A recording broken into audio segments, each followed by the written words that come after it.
आणि भुजबळांच्या भेटीनंतर प्रकाश शेंडगे बोलतायत, पाहूयात। आता फक्त 20% राहिलेलं आहे। एकीकडे महाराष्ट्र शासन 10% त्यांना वेगळं आरक्षण त्यांनी दिलेलं आहे। एकीकडे ईडब्ल्यूएस आरक्षण 10%, त्याच्यामध्येही त्याला आरक्षण आहे।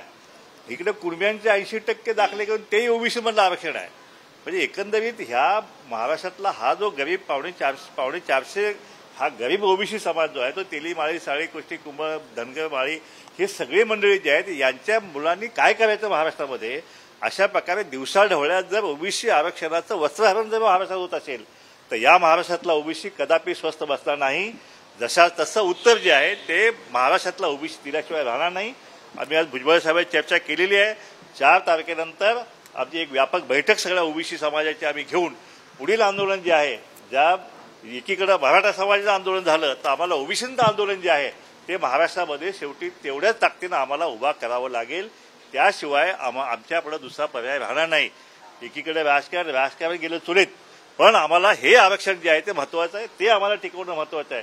म्हणून सगळ्या पक्षातले आमचे नेते मंडळी जे आहेत ते सगळे नेते मंडळी या बाबतीत आमचं सगळ्यांचं एकमत आहे।